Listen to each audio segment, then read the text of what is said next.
Happy Thursday, everyone. Welcome to So What, the Marketing Analytics and Insights Live Show. I'm Katie, joined by Chris and John. This week, we are talking about Discord 101. So, what is it? Why should you care? How to find communities, how to set one up, and some general definitions around Discord and these community-based systems as well. I'm personally not excited for this episode. I'm not going to lie. Um, I would be lying if I said, yeah, Discord. I've tried it. I've signed up for a couple of communities, and I personally find it to be very overwhelming in terms of the amount of information. So Chris and John um, are more enthusiastic than I am. So I'm excited. I am excited to see the advice that you both give in order to set it up so that it's not overwhelming, because it is, it's a lot of information coming at you at once. So I guess let's just start first with what the heck is Discord, Chris? The shortest explanation is it is an application that runs either on your desktop, your browser, or your phone that allows you to join individual communities, private social media communities, and chat with people. I mean, that it is for those folks who have a lot more gray hair like I do. It is essentially a graphical interface on what used to be called IRC, Internet Relay Chat. In fact, the old commands, if you remember from back in the 90s, the commands that used to use to work with IRC actually work within the Discord interface. But that's what it is. If you're familiar with a service like Slack, or you've joined a group on LinkedIn or Facebook or whatever, you've participated in private social communities. The difference with Discord is that it's just a different service. It began in 2014, as essentially chats and servers and communities, mainly around the gaming community. The gaming community really has powered the first 5 or 6 years of Discord's life, and then in the last 2 to 3 years, 3 years really, it has branched out considerably. In fact, in the most recent edition of the Trust Insights newsletter and in our new paper, we have looked at how quickly Discord servers are being created. Last month, 83,000 new Discord servers were created that were publicly linked, that were visible in SEO data. I ran this morning. It's September 1st. So just today, there've been an additional 909 new servers detected. So it's pretty incredible how big this ecosystem is. Last I saw in a public report, I want to say it was on Marketing Land, Discord sports something like 500 million monthly users. So it's definitely one of the large networks. It's larger than Twitter by a substantial margin. It's larger by Snapchat than a substantial margin. And that's essentially what the purpose of the service is. It's chat. John, did you ever hop into AOL chat rooms? I did, yeah, way back in the day. I actually did take part. I'm trying to think if there was anything worthwhile that I got any out of I think I did talk to some guys that ran DC Comics at some point, so it was not totally worthless. I think I was a teenager when AOL chat rooms were a thing, so I can absolutely tell you that I didn't join any useful ones. All right, so Chris, you mentioned a Discord server. And so this is something that I've asked you before, because when I think about setting up a server, to me, that feels very daunting and intimidating. So can you define in this context what a server is? A Discord server that's their word for a community, right? Okay. So it's like a group. So if you join a Facebook group, the equivalent of a Facebook group is a Discord server. Discord itself runs the infrastructure. So you're not dealing with actual boxes and wires or paying some vendor for that. There are chat programs like that. There's one called Mattermost that has a similar interface to Slack, but it's you host it yourself. The intended use for something like that is within a highly regulated environment where you could not use Discord, for example, in a national security environment. It would not fly, right? You probably should not use it in healthcare as an example. But that's what a Discord server is. It's a community of people. Okay. I mean, so that's helpful because, in previous conversations, you referred to it as a Discord server, and that was exactly where my brain went, having set up servers before. I'm imagining, a temperature regulated room with boxes and wires and servers. And I was like, why on earth would anyone want to set up a Discord server? So in my world, I was sort of think of it as an instance. And so like we've set up a Slack instance for our free Slack group. And so essentially that's what the server is.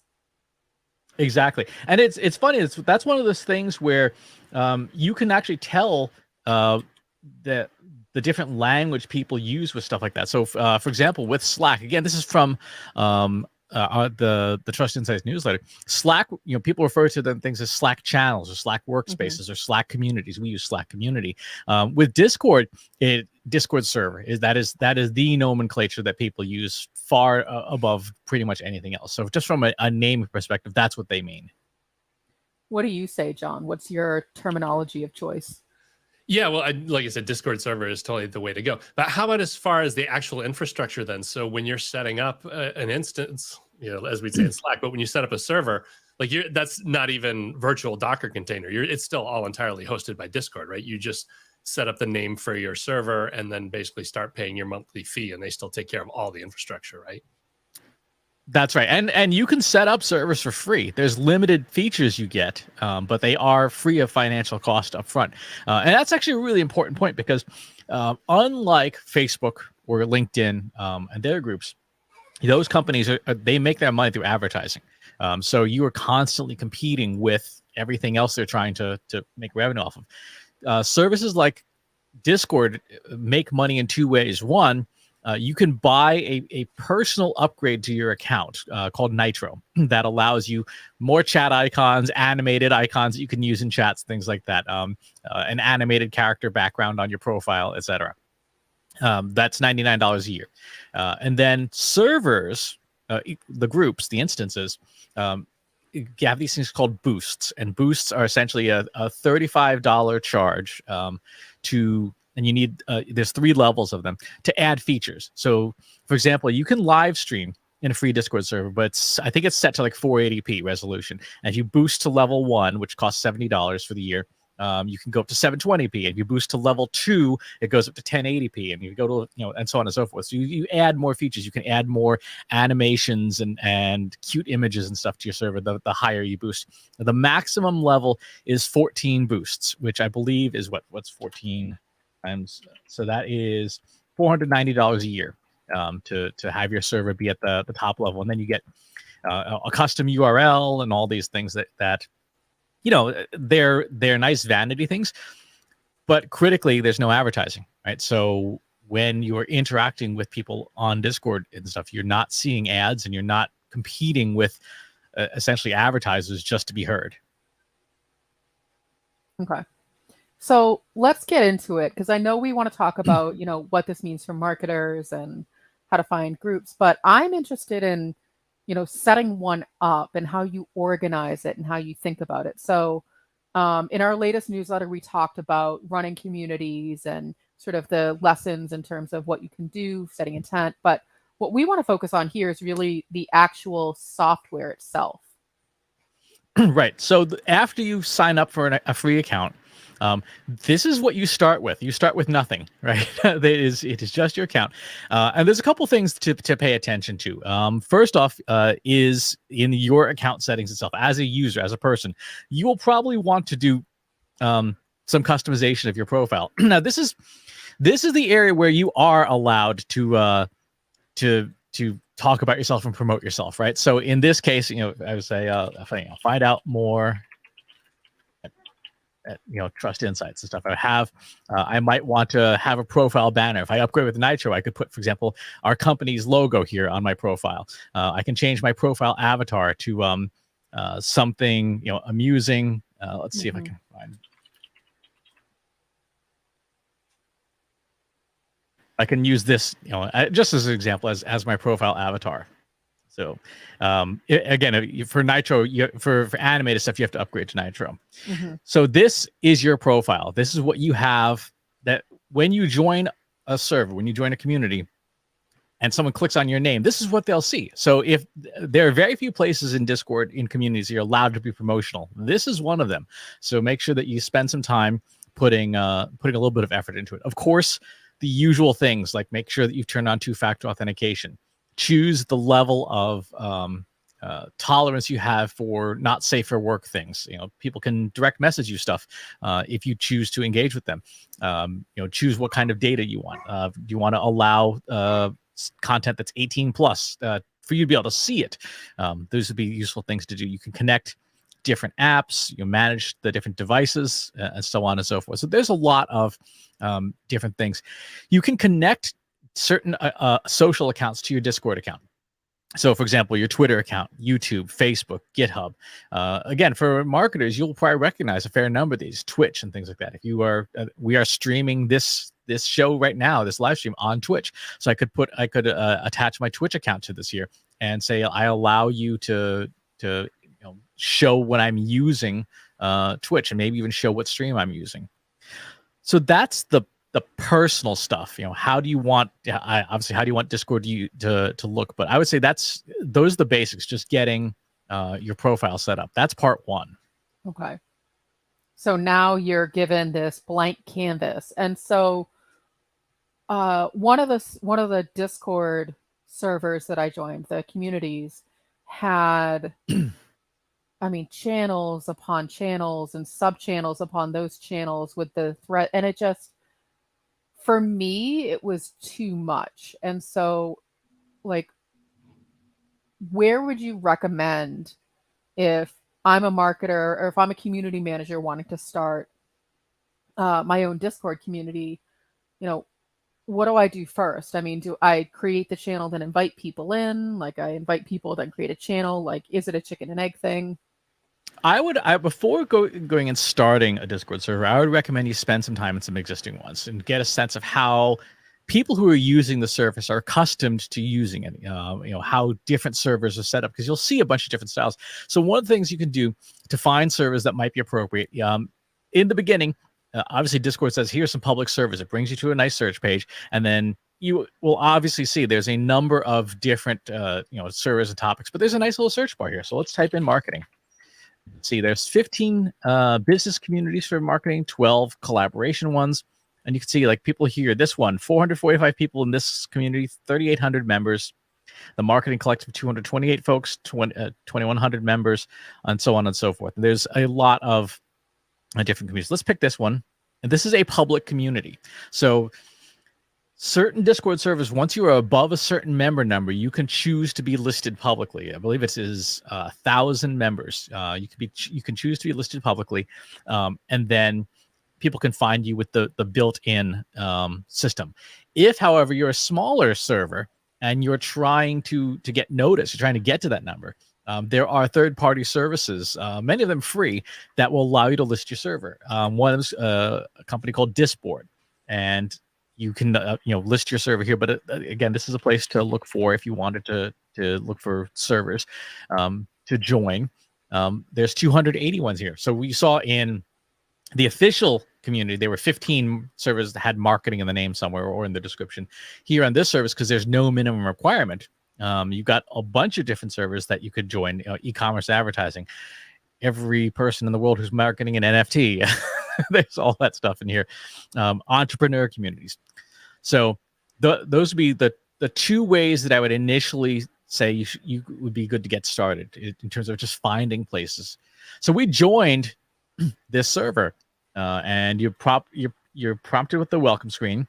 The first things you do is, these are the first two things. You can either just look around, or you can choose what role you want, and you can choose what channels you want to join, and you'll see more and more of these things pop up as you choose channels. So I'm going to say I want to join general marketing. I like that as a role. Let's see, and so you're analytics. Clicking on emojis to choose your channels. That's correct. So I guess you've already lost me, basically. So by selecting your role, you are choosing your role in marketing or your channels that you want to join in this Discord community. You're choosing the channels you would want to join and get notifications for. Okay. So when somebody posts to the analytics channel, if you want to get a notification for that, you would choose that. Let's see. Let's hit. There you go. Okay, so I would choose. I want the general marketing channel. Okay. That's interesting. I wonder what happened there. Oh, these is just complete a few more steps. John, have you Okay. joined any Discord communities? Yeah, I'm in a number of communities, and the interesting thing with this is part of the rules and setup for the community. So these can be set up different ways. This is pretty advanced, where they have this where you can click the emojis to subscribe to the sub channels. Like, that's not every channel does that. Mhm. But yeah, it's a huge gamer community, and that's one thing. When you talk about the history of it and why it's so huge, I mean, there's a real value to this, because let's say you're on 4 or 5 different gaming platforms. You can sign on with your accounts in all those platforms, and you can see where your friends are playing on, games on multiple platforms, cross-platform visibility as to where people are and what they're doing. So it's so good that it's attracted the attention of the rest of the world, but it was, this kind of gaming value and ability to discuss beyond individual games that ramped it up. Mm-hmm. Yep. So here you can see, as part of this setup, I have to look at the rules, right? This is a professional community. Set your role. Be respectful. This is the only channel you're allowed to promote your stuff in. The shameless plug. Do not spam. Do not copy content or share it outside of the community. No off-topic content, and so on and so forth. And in order to proceed, you have to say, yes, I agree to the rules. So now I've gone ahead, and I should now be able to, I can now choose, okay, I want to see stuff. I want to be notified about marketing channel. I want to be notified about analytics. You can see the channels along the left-hand side here, but in the way this particular server is set up, those will be the ones where you'll get a notification if a new post occurs in it. So in most servers, you're going to see your channels, right? What channels you are available, what content, essentially, what discussions are happening. And you'll also see a list of the different users. Depending on how a server is set up, because there's a gazillion different ways to set up a server, you can control like people's ranks and things, give them, people who are very active, who have been in the server a long time, give them higher ranks and give them more privileges. They can help you to moderate your server, for example. But let's take a look at what's happening in the analytics channel, since we like analytics. And again, this is one of those, it is, if you've ever used any kind of chat room, that's essentially what you're looking at here. So you see all these different people asking questions. Anyone have the issue where GA4 Google Tag Manager events are not visible in GA4? Yes, I had that issue. And I can look down through here. So you have career opportunities, spam reports and things, Super Bowl ads. There's some voice channels for people who want to have voice conversations with each other. There's an introduction one. So yeah, if I wanted to, I could type a short introduction, talk about who I am, etc. That's generally a good thing to do when you're joining a community, just so people know who you are. And it looks like they've got some special activities of some kind of showcase, like a little contest and stuff. But for the most part, you can see what's happening with the conversations. And if I wanted to, I could start participating in the conversations if there was one that was relatively recent. Yeah, like this one. Has anyone else noticed a decrease in impressions on LinkedIn in the past few days? Mm-hmm. Could probably answer that. The answer is yes. There was a peak in LinkedIn activity about 4 weeks ago. But so we've now joined this server. We can now start participating in it. At the very least, reading it and seeing who the people are. So I see, as you're hovering over someone's message, you have on the right-hand side a series of little buttons similar to what you get in Slack. You're right. Yeah, your right-hand side. Yep. So similar to Slack, you can add a reaction to someone's comment. What are the other controls that you're given? So I can reply. I can create a thread to start a sub discussion, and then of course I can leave it, mark it on red, and things like that, or do the text to speech. So I guess when you reply, it basically you're not starting a whole thread, but it basically just like pulls that message down into your reply so it doesn't get lost. But a thread is like nested within the comment. Yes, exactly. So in this case here, if I click on that, I can go back to the original comment. I don't think it doesn't look like there's any active threads on the server right now. Threads are relatively new to Discord. They're, I think, maybe 4 or 5 months old, and the implementation of threads is not great. It's not nearly as nice as the way Slack does it, so most people don't use them. I see. Okay. I mean, so again, sort of I'm an N of one, but when I look at this, it's very overwhelming. And obviously it's, you get used to it after a while, but I think this particular Discord community is actually set up really well. The Discord community that I joined was kind of a free-for-all, and the notifications were overwhelming. The conversations themselves, like there was no real structure to how people were talking. Everybody was just kind of like talking at all at once. And I think that was that being my first experience with Discord, I was like, this isn't for me. It's too much. Yeah. And every server, it's like any group, there's the culture will vary wildly from group to group.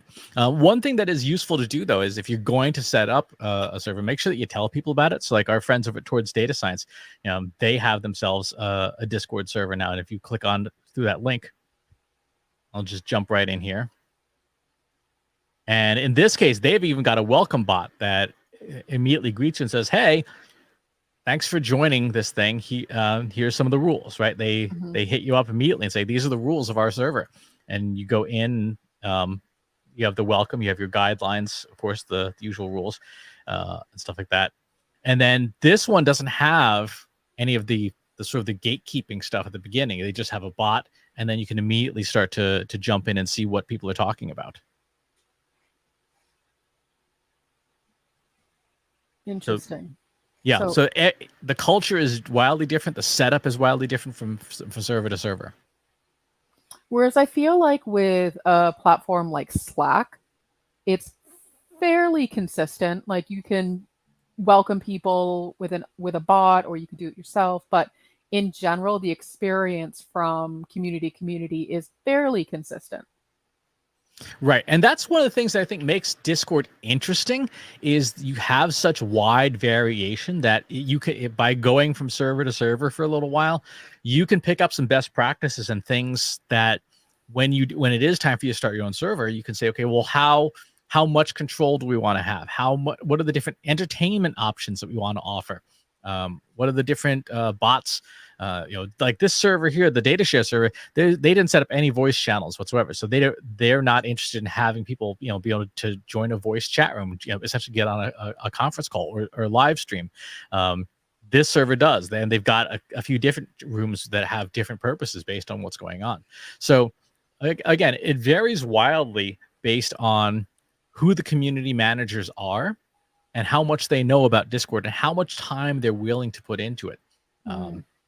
The most sophisticated servers have tons of, once you overwhelm, and they have so many options. There's like, rooms where you can play poker and blackjack. There's rooms where people are sharing Spotify playlists, and there's a bot that'll actually play music live and stuff. So you can have people DJing. So there are many, many, many more customization options. I would say if you're going to start a Discord, spend some time doing some requirements gathering. Spend some time, obviously first learn what's possible, then make a list of all the things that you've learned are possible with all the different bots and add-ons, and then say, well, how much of this do we want to offer, and do we want to roll it out in stages?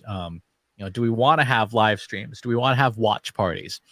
One of the things that I've seen be very successful are watch parties, where people choose a TED talk to watch or a session from a conference, whatever. And then there's a live chat as people are watching it, and they're able to discuss it and interact as though they were, watching it in person. What do you think, John? Would you join a live watch party in a Discord server? Yeah, for gamer stuff, it's a great way to just kind of watch what somebody else is doing. People want to show off strategies, or, hey, here's some people that are playing and what's going on with that.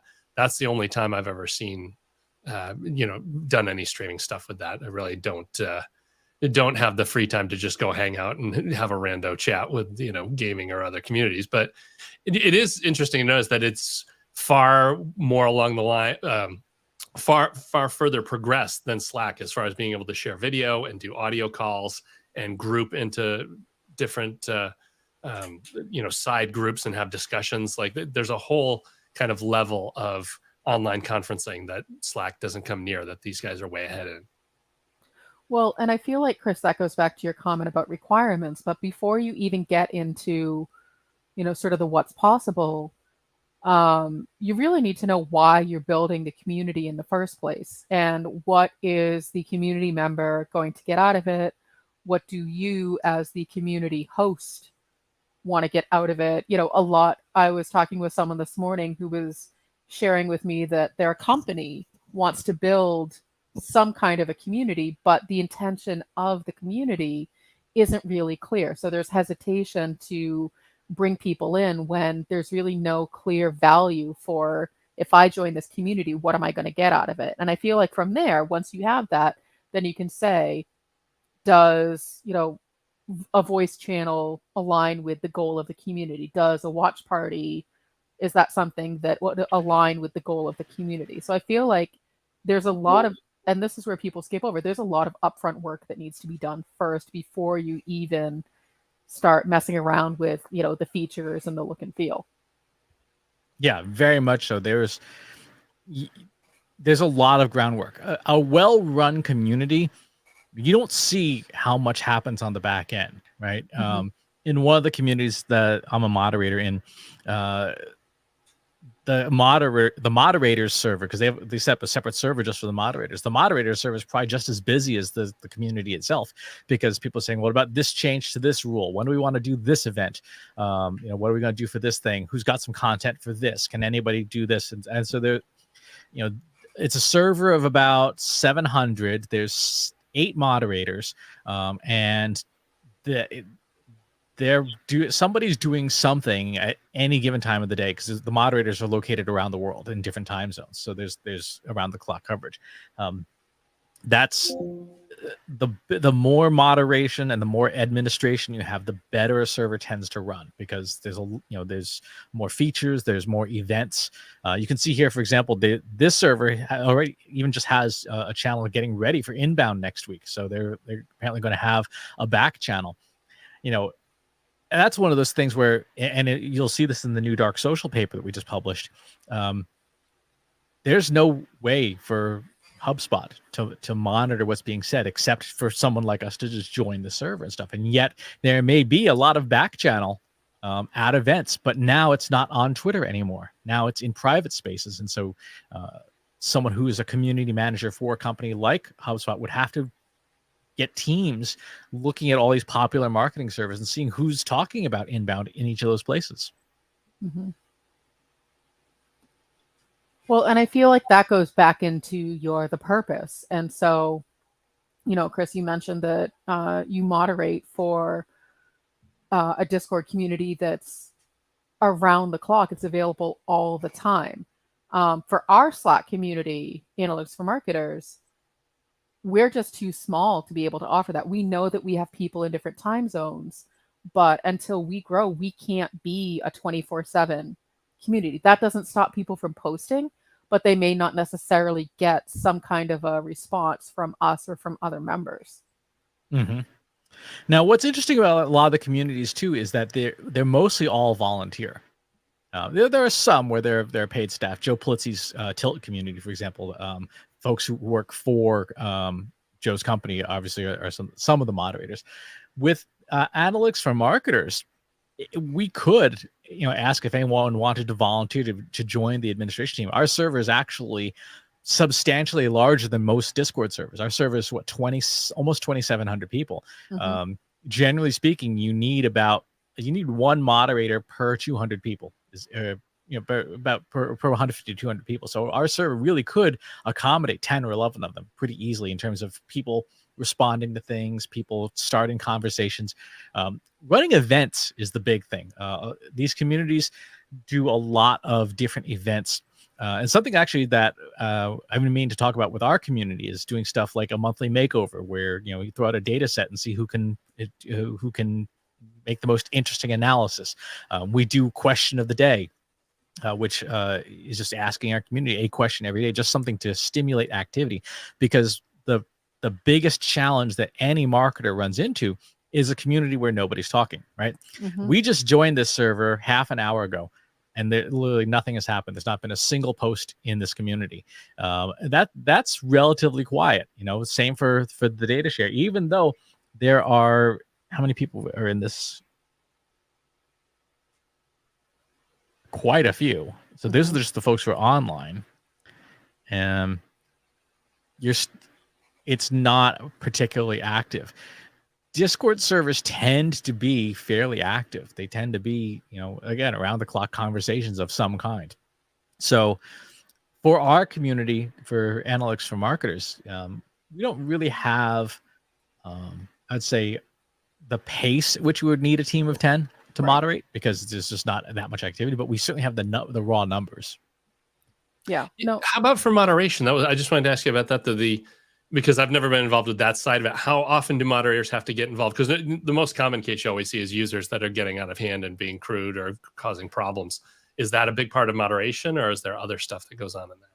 Yeah, it's helping corral users, adhere to the terms of service, adhere to the rules of the server itself. In marketing communities, this is making sure people post in the right channels. Like, hey, stop posting your blog or your company's services in general, and please, post it somewhere else. You do have server raids, which is where just a bunch of yahoos all show up and spam all the chats. This happens a lot on Discord, less so on Slack, but it happens a lot on Discord. It's almost always either someone hawking a cryptocurrency or an NFT. I've rarely ever seen a raid that had anything other than shilling their dancing ape or whatever. So to see the administration side, let's actually create a server, because I think that would be a good way to dig into this. Let's do a club or community. We'll just call this test.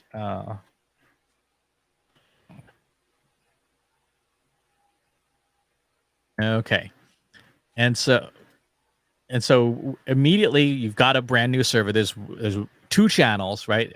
This would be the least anxiety you're generating server ever. This is 1 channel, that's it. But in terms of moderation, now you can start jumping into all the different options, and this is just what's built in. This is not adding on all the different bots. But to your question, John, you can choose like what level of safety. Like you need to be a joined Discord for longer than 5 minutes to prevent bots. You can choose, I want to scan media content to make sure people are not uploading stuff that they shouldn't be. You can do, you can look at the audit log, you can ban people. There's all sorts of different ways to improve the safety of a server, and the bigger a server gets, the more features unlock. After, I believe it's 500 users, auto mod unlocks, and you can it basically uses natural language processing to say, hey, we think this content's suspicious, do you want to take a look at it?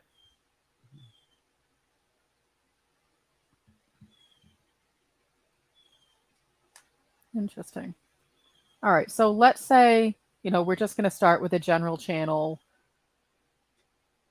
We set the meaning of the channel, like what is the purpose of using this channel, which we have in Slack. So the general topic being, this is where you talk about all your stuff, like whatever the thing is. Right. Now, what is that slow mode? Slow mode throttles how quickly someone can post in a channel. So why would you need that? So there are certain channels where you would may want to put announcements, or like in a lot of creative communities, if someone posts a creative work, you don't want to just scroll off the screen immediately as people are talking about it. So you might set slow mode on that channel to 30 minutes. You're only allowed to post once every 30 minutes to that channel, so that it encourages people to have discussions in a different channel. Okay. And then of course you have all of your integrations things. So you have general, and then you can, anytime you add channels, you can, in the beginning, you can add text or voice. And then as your server gets larger, you can start adding different types of channels. There's like a forum type of channel, which is essentially like a mini Reddit built in, but your server has to be above a certain size to unlock some of those features. I mean, you just said the magic word. It's like Reddit, so I'm out. Reddit was another one of those community-based platforms, which still exists, obviously, that I could never really wrap my head around, not only because it has its own culture, but just I found it to be, the user interface, very hard for someone like me to follow and make sense of. Mm-hmm. Yeah. The biggest thing that with a server is once you've decided what kinds of things you want to do, like you can create channels, categories, and events. So an event is a time limit, essentially it's a time limited thing. A category is just folders along the sides here. So we could put like an analytics category, Mhm. and then And then if we want to channels make it underneath it. exactly, so we can make one for Google Tag Manager I see. and tag that into analytics. You could make a channel for GA4. We could make a channel for Data Studio, so on and so forth. So you get the general idea. You can create as many of these things as you want. Again, very similar to Slack, except that there's actually folders and organization, which is kind of nice. Mm-hmm. Well, and we've used naming conventions in Slack in order to organize our channels in such a way. Now, I know that this probably comes down to personal preference, the level of granularity of the conversation. So, you just created 3 different channels that you could talk about all in the same place. But so that really comes down to the discretion of the community owners, right? To have that, you only talk about Data Studio. If you have a GA4 question, you go into the GA4 channel. Now, as a moderator, Chris, what happens when someone has a question related to Data Studio and Tag Manager and GA4? Do you start to get like picky about where they're posting it? That's honestly up to how you want to run your server. Right? There's no inherent built-in limits. It's just like, like put this here, or you could have a general analytics panic channel, right? Mm-hmm. And then people can self-select for additional places, or you don't have to get that granular. If you just want to have talk all things analytics in this channel, you can, and then people could start threads maybe on specific things. Okay. So why should a marketer care about a community like Discord? So, it's one thing to run your own community and sort of have your intentions, but let's say I'm not running a community, I'm just looking to join. Like, why would I, as a marketer, join knowing that, I have all these rules and I can't mine the data and I can't sell to people? So more than anything, it's about understanding the voice of the customer, right? So in this case, this is a channel of marketers. This is a server of marketers.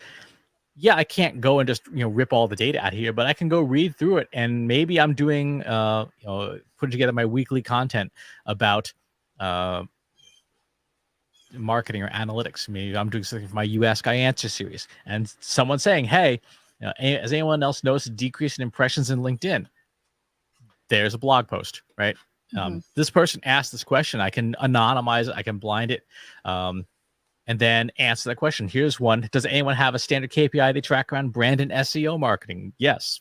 Branded organic search. And we spend a whole amount of time creating content to answer questions that real people are asking.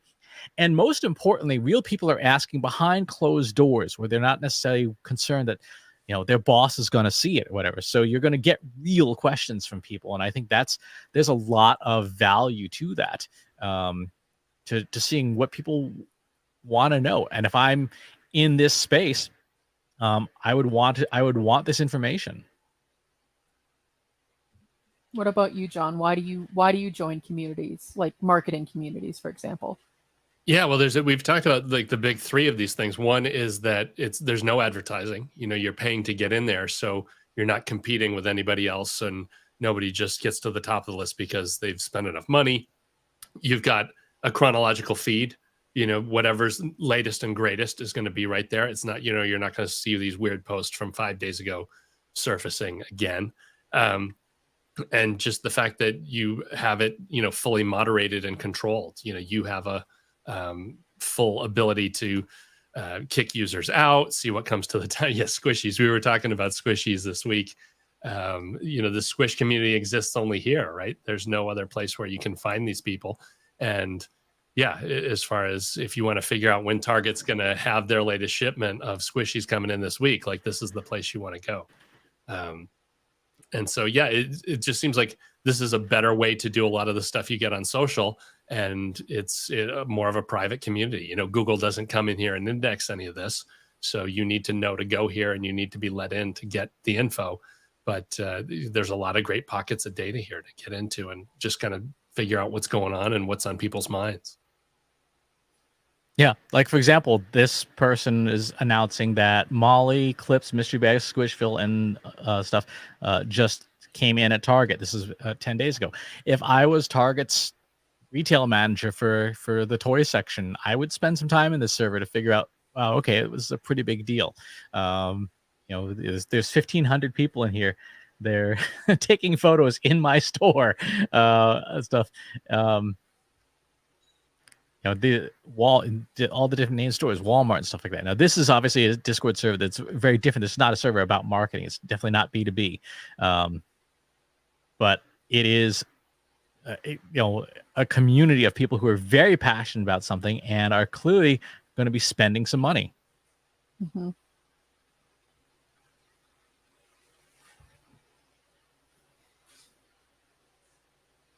All right. I might give Discord another shot. I might. We'll see. Definitely not going to do it today. Maybe next week. Well, the big key is to find a community that has what you want. A good one is, you know, pick a couple of your favorite bands, you know, see what's in there. Any entertainment stuff. I don't know. I haven't dug in too much as far as like sports and stuff like that. I don't know what the thing is there, but it is insane how many communities are out there right now. Yeah, there's literally something for everybody. There is you know, there's dogs, you know, dog owner servers, there's horse owner servers, there's, yeah, like John said, you name it. There's something out there that is filled with people who want to be talking about the thing that you care about. Let's take a look at the Dogs of Discord server. 28,000 members, 5,000 of whom are online. Now, if you want a server that's probably going to be overwhelming, this is going to be one of them. Again, same rules, right? Here comes read the rules of the community and stuff. Getting a bot notice saying here's some other places to go look. I have to verify, accept the rules before I can participate. Now I have been admitted to the main part of the server, and you can see there's probably close to 100 channels. I mean, I love dogs. I don't know if I love them that much. Right. That's a lot of dog going. I mean, well, and that, you know, and so that, you know, that's something that I do find to be overwhelming, is that you're automatically thrown into every single channel they have versus, well, I mean, I guess it really depends. I'm guessing it depends on how you set up your community, where people can either pick the channels they want to join, or you automatically join them into the channels that you have available. Yeah, so you can have private channels which are invitation only, and so you can put people in them. Well, you're saying private channels, but like in our Slack instance, we have public channels that people aren't automatically brought into, but they can join them. They don't have to be invited into them. Right. In Discord, I believe you just get everything all at once. Well, yeah. See, that's the problem for me. Yeah. Is that like you, however, can choose what level of notification you want, both server wide as well as you can choose individual channels. Like, hey, if you're in a channel, you're like, I just don't. I've had it with this channel. I'm good. You can choose your notifications, or just mute a channel entirely. Say, I just don't want to see anything in this channel because I'm not ready to handle that much conversation. So I feel like I had done that. Like, and this isn't about my inability to use technology, but it is a little bit, because you always got to have one of those people on the team. You know, even when I joined, I think the problem with the the Discord community that I joined is there wasn't really any, like I said, no real organization to it. And even when I disabled notifications, going in to see what was new, there was just too much information, and there was like sub channels of channels and sub channels of channels. And, you know, it was like, oh, you have 5 new notifications where someone tagged you, but then I would go to click on it and see it, and it wouldn't bring me to it. I still had to search for the thing. And so for me, it just wasn't an easy learning curve. And so, admittedly, maybe incorrectly, I gave up and said, this isn't for me. Mm-hmm. Yeah, no, it all comes down to, the level of comfort you have, and how much interaction you want. Right, because if you wanted to, like, you could literally spend your entire life in Discord. With enough servers, you could literally do nothing else with your time. But I'm good. If you're looking to create a community for marketing specifically, it really comes down to defining those requirements. So in terms of things to do, number one, you should get some experience in other people's communities first. Join a handful, through the ways that we showed early on in the show. Get a sense of the culture. Look at how people run their servers. Then 2, build out your requirements. Like, this is what we want our community to do. This is the level of interaction we're hoping for. These are the features that we think people would enjoy. If you've got a specific kind of crowd, they might enjoy having, like, the blackjack bot in one of the channels, so people can just amuse themselves, take a 2-minute break from work and just play a game within a channel. And then 3, start rolling the thing out, decide what bots you'll need, learn how to configure them and things like that. That requires a bit more technical experience. There's because of the bots do have some technical measures, but that all is defined by your requirements. So those would be like sort of the 3-step process for making this thing work for your business. And the 4th part, I guess, which is sort of unspoken, but it's true of any private community, is you have to be willing to invest a decent amount of time, a couple hours a day, at least, certainly in the beginning, to attract people to your community, to engage with them, to get them to engage with each other, and to provide value that that encourages them to stick around. So one of the things that we do fairly often in Analytics for Marketers, I'll show you an example here, is I'll post exclusives. I'll say, this content is exclusive to our community. You don't share it outside the community. You're not going to find it posted someplace else. And that is one of those subtle reinforcements to people, like, yeah, stick around, because you're going to get stuff here that you can't get anywhere else.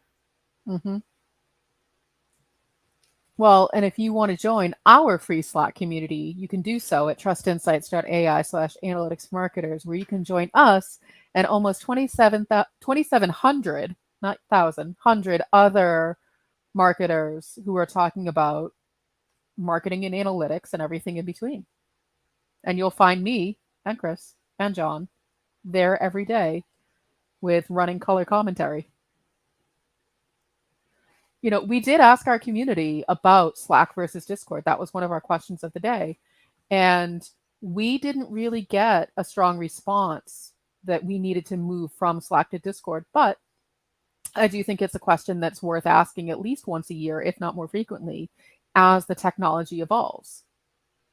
I would agree. I think the other thing is that Discord, in the paper we just published, which I believe it's at trustinsights.ai/members only study. I believe it's the URL I set up for it.